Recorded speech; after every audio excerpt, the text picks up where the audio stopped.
Hello, my beloved Cancers. This is Molly with Soul School Tarot and Astrology. Thank you guys so much for spending some time with me today. I've got a reading on the table for you guys, and I'm going to be honest. I already did a whole video in which I unfolded this reading for you, but it was long, it was windy. We went into a lot of like weird dead ends and side notes and tangents, and didn't even really discover the true message until we got towards the about like 20 minutes into a 30-minute reading. So I thought, you know what, let's just start all over and get the message out. All right. So thank you guys for being here. Welcome back if you are a returning viewer, and welcome if you are new. This is for anybody who resonates with the Cancer energy. It could be your sun, moon, or rising sign. It could be you have a fourth house stellium. Who knows? But I'm going to go ahead and put this out there. Before I get into the message, it's gonna get weird. All right, we got galactic, like starseed stuff going on, past life stuff going on. All right, so welcome.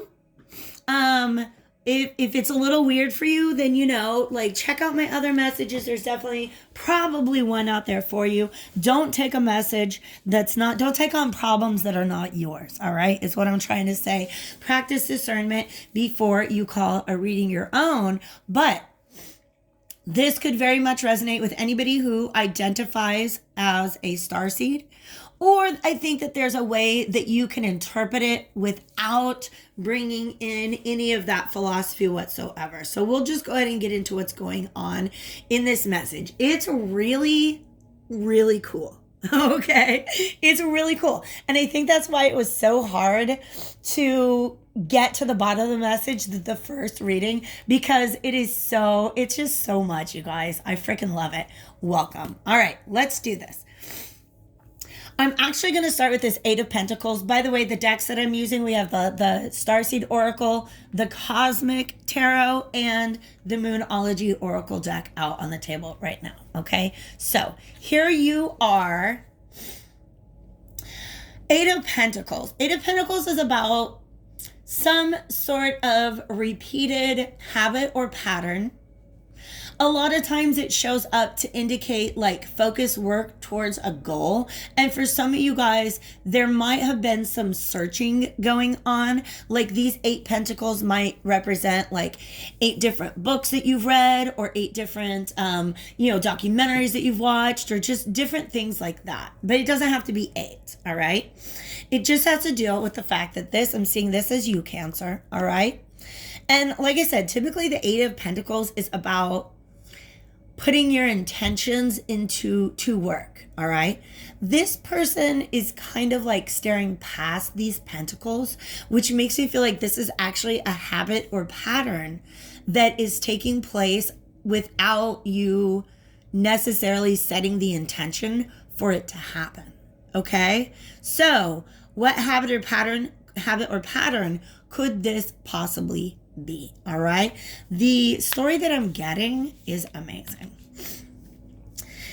It's about you possibly in a dream state, possibly in meditation, going to this place. All right.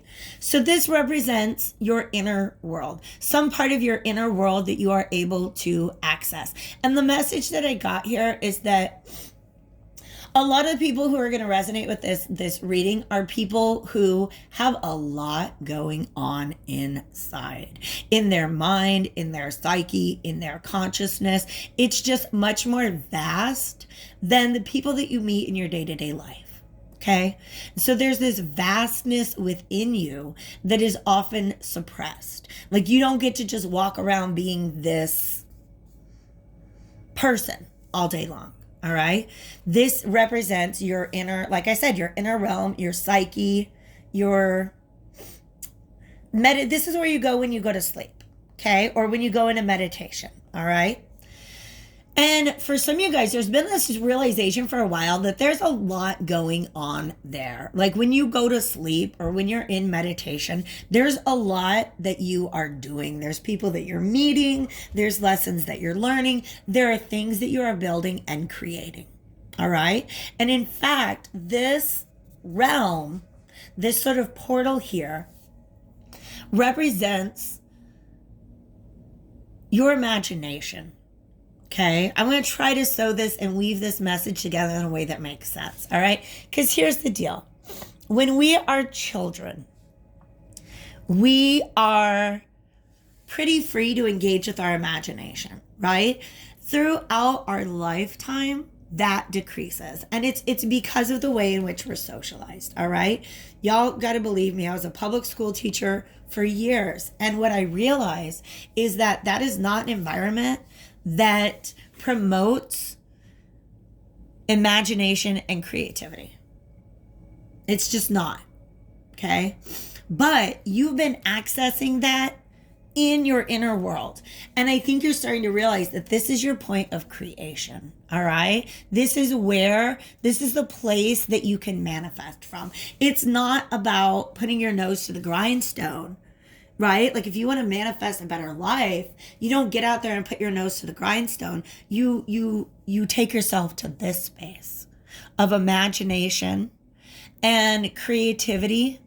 And it's this interesting, like, void space, all right? And the best way that I can describe it is it's a space where nothing exists, but everything's possible, all right?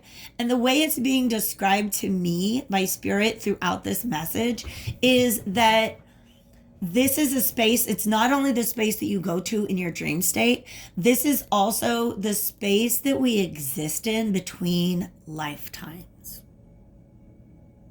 Okay, it's kind of a mind-blowing thing. But here's what came out. By the way, this is High Wraith, longing for home, homesick for the stars. So part of the deal with you having to oppress this part of yourself all day long, and then you get home at the end of the day, and this is where you want to go. If it were up to you, you'd probably just sleep and be here all day long. But bills to pay, mouths to feed. We got to go, participate in the daily grind. And so we can't do that. But when you go there, you love it and you're excited. But there's something kind of missing. Don't you kind of wish that there is somebody else in this world who you could connect with about this kind of stuff? Right? Right? See that empty pillar there? Yeah. All right. So the message that I'm getting is that this sun, right? A sun is just a big ball of gas. So imagine this as a big ball of consciousness, okay? It's a collective, united consciousness, all right? Imagine it's a bunch of souls that share the same oversoul. And if we zoomed in onto one of these pink dots, that's where we would find you. And it's almost as if you've been tapping into this collective consciousness for a long time without even realizing it. Okay?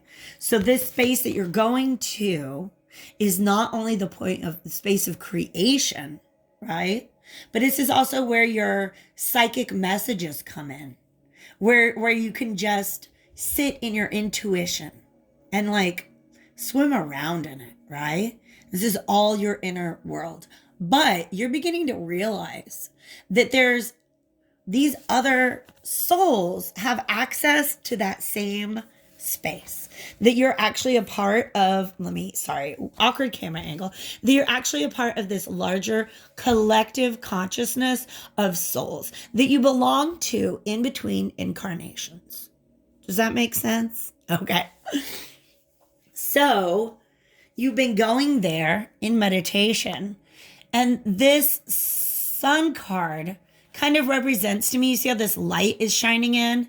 This illumination coming in of this phenomenon, all right? Now, look at how these two cards mirror each other. It's insane, all right? Because here you are in this collective consciousness, and you have to go through the portal to land here on Earth. There you are. But you're realizing that there's got to be others like you out there. And that's kind of what you're searching for. That's what you're longing for here. All right.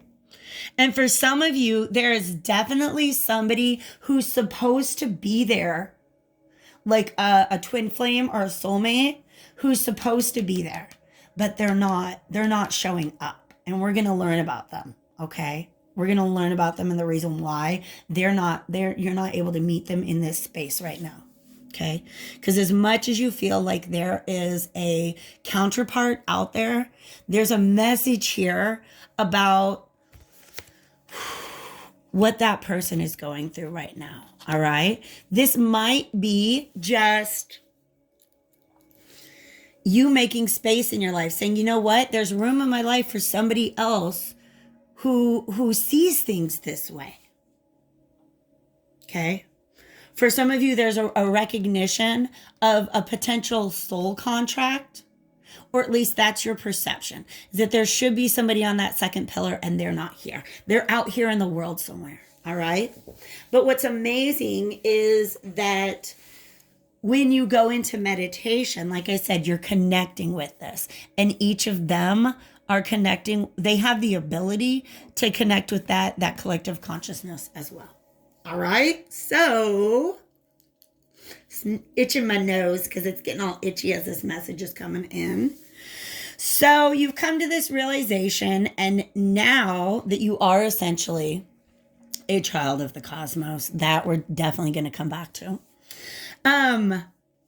There's also this pink spiral is appearing in these pink flowers here. And this pink is all about self-love.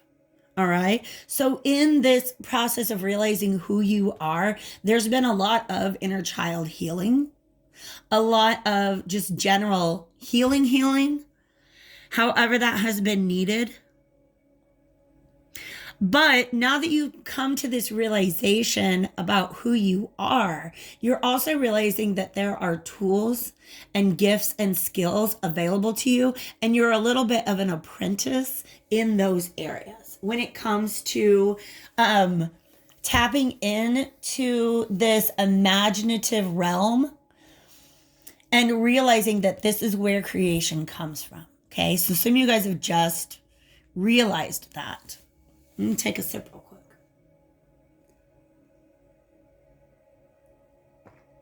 And what you're doing is you're taking that knowledge forward and you're trying to fine tune your skills of manifestation. All right.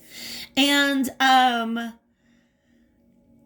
the energy that I get here, I'm just going to be honest. When I started talking about starseed stuff at the beginning, I'm specifically pulling in energy from two different star civilizations. There's Syrian energy going on right here. And I want to call this Orion energy over here. All right. But Sirius is also known as sort of like the sister star to our sun. So for some of you guys, this is like, that's kind of cool. I see this as almost like a foreign exchange program where, and like I said, it's going to get way out here, way out there, where like you were sent here, like if the sun and Sirius are like sister cities, like we're sister cities with Hiratsuka, Japan, I believe is the name of the city. So it would be like if somebody from my city went to Hiratsuka and somebody from Hiratsuka came here, right? It's like that kind of exchange, right? So we've come from Sirius here onto the earth. And the reason why I'm bringing Sirius energy into here is because there are different skills or talents that I believe have been perfected by each of these different star civilizations. And I connect with this because these are my past lives, this Sirius energy. Syrians are builders of worlds. That is how they take this realm of imagination and manifest literally like planets and civilizations and stuff like that. All right. It's because they envision what you want to create. And then what you do is you just build the perfect environment for that to naturally develop in. So let's say you know that you want to be the Empress someday. Right now you're just this Princess of Pentacles. You're just the Padawan, but you're gonna be Obi-Wan someday. And so you're like, well, what is the type of environment that I want to create for myself? Because you see that environment she's creating for herself matches the environment that the Empress lives in. Okay? So that's what you are up to. You're perfecting your skills of creativity, of creation. And also, there is a lot of Cancer is very much a mother energy. Okay? And a very watery, just very nurturing. And we can do that. Cancer is an energy you can heal yourself or you can heal others. All right. A lot of your focus is going on healing yourself. But some of you guys are also like, man, it would be cool if I could reciprocate this beautiful energy with somebody who is also a starseed, somebody who is also has this uniqueness about them. Okay. And then enter this guy. All right. This is a complex energy. It's a very, very, very complex energy. So let's just go ahead and talk about what it means. It came out with, how do I do this? Hold on just 1 second, because there's new information coming in right now. All right. Okay. All right. So let's say there's this collective consciousness, and this might even be just like an entire starseed collective, right? All the souls that were chosen to incarnate on Earth at this time to usher in a beautiful golden new era. All right. Now you see there's some pink in there. That's where you're from. You're from the pink. There's some orange. There's some red. There's some gold. There are different types of starseeds out there. There are different types of energy. And I'm not talking about coming from, there's the Pleiadians and Sirians and Arcturians. What I'm talking about is positive and negative polarity.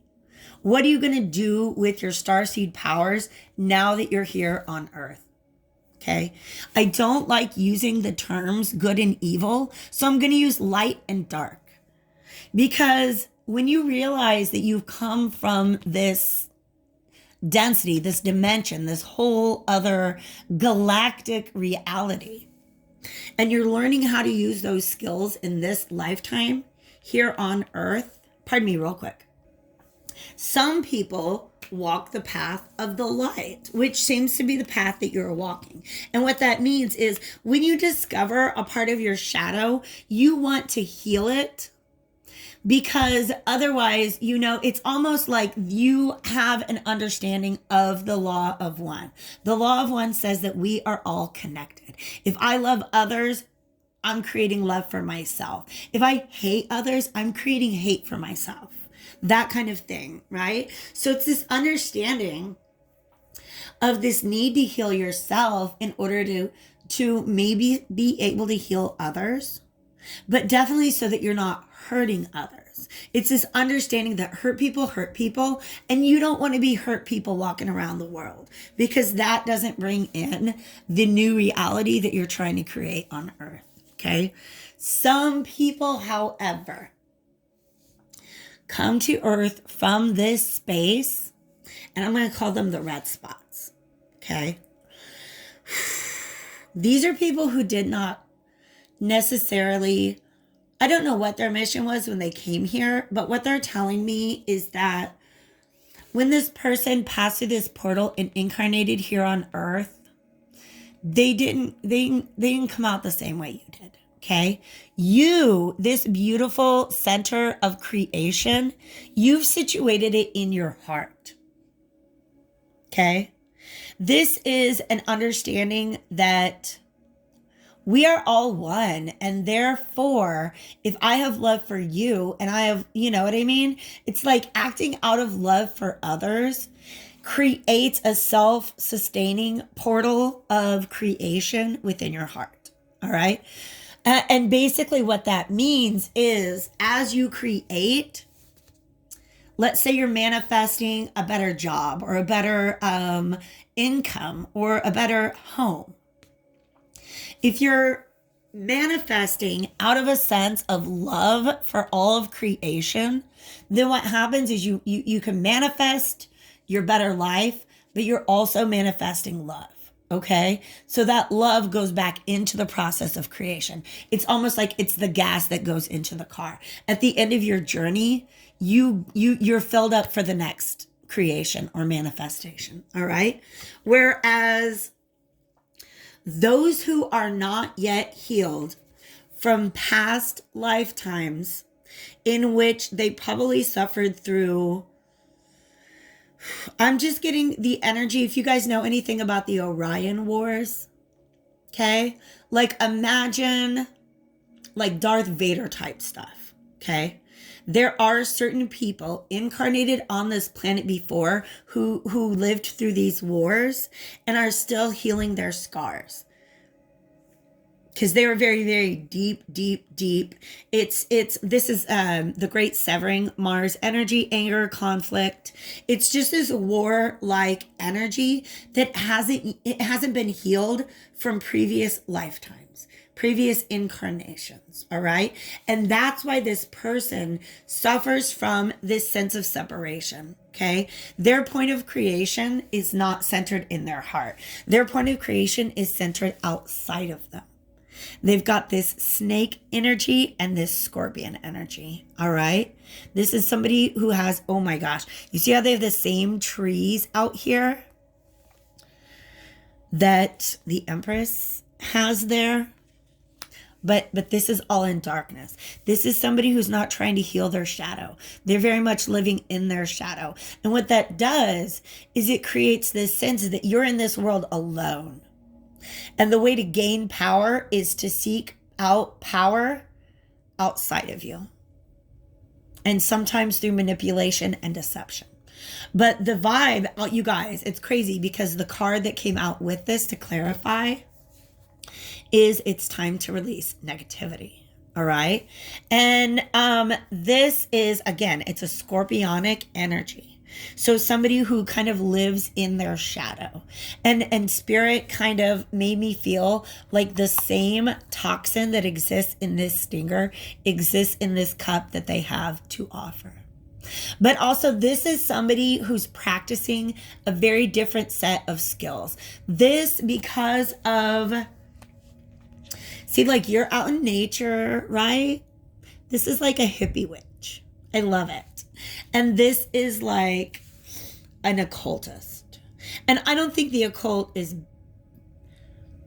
bad, but I think it tends to be the ideology that you encounter when you're reading, you know, like I'm just say Crowley and people like that, is you're more likely to encounter, in my perspective and in my maybe misinformed opinion, I believe that the occult philosophies are much more centered around this service to self. This idea that rather than generating your creative potential by just opening up your heart to the world, you guys are seeking it. This is somebody who's seeking it outside of them.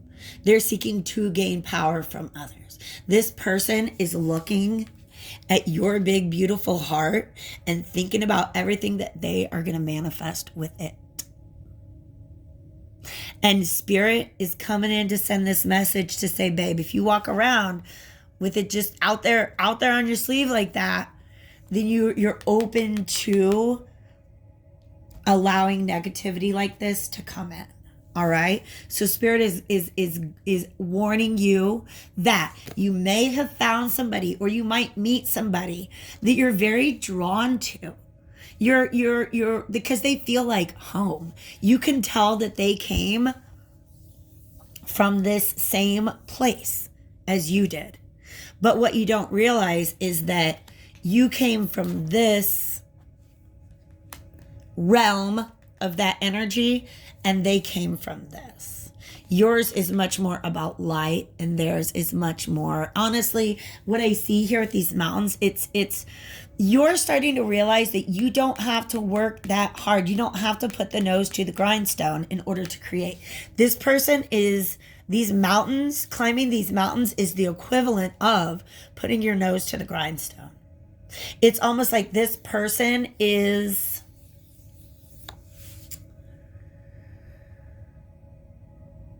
they're not aware of, they're not creating at the same level than you are. You create out of love, and they create, I'm going to say, out of conflict. Okay? So this is where they're coming from. And this is who you're trying to be. And you're like, wow, I finally met another starseed. And Spirit's like, this actually came out reversed, the star. Spirit is, here you are, this beautiful, pink, innocent flamingo out in the world, right? Aware of your starseed status, of how divine you are, of how glorious you are. And Spirit, this is Spirit, is coming in and surrounding you with these two pillars of water. All right? And that water is, again, mother energy. Do you want to know this? This is a card that came out on the bottom. It was sitting here on the bottom of this Starseed Oracle. It's a column, look, of mother's milk. Of mother's milk. And then it talks about birth as a portal. Oh my gosh. So when you were born, oh my gosh, you freaking amazing starseed. When you were born, when you passed through this gateway onto this planet, you were born with a protection to that. Spirit is guiding you away from this toxic energy. Okay, so if you guys know about the empath narcissist relationship, that's what this is. It's just hard because you're both magical starseed empath or narcissist. You recognize them as home, as family. But there is a protection that Spirit is trying to bathe you in, all right? And for some of you guys, I'm going to be honest. I'm not 100% sure. Okay, here's the thing about the twin flame journey for me. I believe it's real, but I believe that sometimes our twin doesn't show up in the way that we are expecting them to. And Spirit's saying, look, you might be scanning your environment for somebody who you can plop onto that pillar right there, but they're trying to say that's this person is not it. Okay? For some of you, this is somebody that you do have a soul contract with, but this person is not doing their end of the group work, right? It's like when you're partnered up in class with somebody who they just decide to skip that week, right? They just don't show up. And Spirit's like, that's okay, because you don't actually need that other person to fulfill your mission. In fact, engaging with them allows you a perspective that is going to solidify your commitment to the positive polarity. Positive polarity means that you are manifesting a better world for everyone and not just a better world for yourself. Okay? There are some people, and it's okay to focus on yourself, right? Because I cannot make this world a better place, y'all, if I don't take care of myself every now and then. If I don't put myself and my happiness first. But there are some people who are not looking to make the world a better place. They don't really care what happens to the rest of the world as long as they are able to manifest or alchemize. I don't even think this person is a creator. And I'm not talking smack on them, but you have the ability to create from this portal in your heart. They have the ability to take that energy and alchemize it or transmute it into what they want it to be.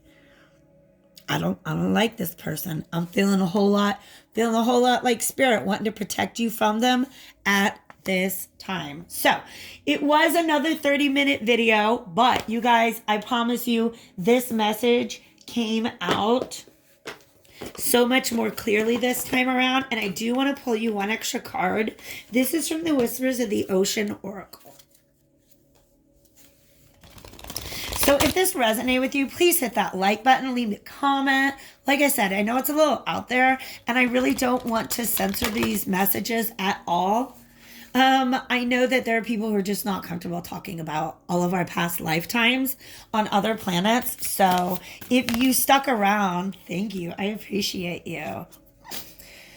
Before I even look, okay, they're still down. Before I even look, I am let Spirit tell me what these are about. These are advices for you moving forward. Push to surface. Interesting. Let me read this. You may have become complacent. You may be stalling or in need of a new surge of energy. This is it. Be aware of the dynamics in your life. Look at all this darkness down here and look at the light up here. This is your spirit guides and this is you. Just the same way that they are surrounding you with this protection. They are trying to push you towards the light at this time. Okay? It's tempting down there. Because look, they're fishes just like you. I mean, you're like, wait, I'm a whale. Whales don't swim above water. So, but this is about spirit keeping you out of the darkness and trying to help boost you towards the light. 27, 2 plus 7 is 9. 9 is all about personal mastery, individual mastery. All right. Ooh, child, I know that is real. Looking at the underbelly. Be sure that you're using your time in the best possible manner. I can talk. You might consider taking time to organize yourself, or perhaps a project you're working on could use some fine tuning. Fine tuning is what this apprentice energy is all about. All right. Spirit is bringing you this knowledge that this exists out there so that you can fine tune your practices, so that you're aware of the underbelly side of all of this starseed magic, consciousness, all of that kind of stuff. It's saying, welcome to this space, but please understand that there are other energies that can get in there if you are not vigilant against them. So Spirit wants to show you what it looks like, what this dark energy looks like, but they also want to help you steer away from it. You guys, I am so impressed by this reading. Not by myself at all, but just by the energy and the dynamic. Spirit is saying, be aware of the dynamics in your life. When you unleash, when you produce and you release this beautiful creative energy, be aware of what happens to that energy once it enters the world, because it could very well end up being manipulated by somebody like this if you're not aware of that possibility. So I love you all so much. Thanks for being here with me today, and I hope to see you again soon.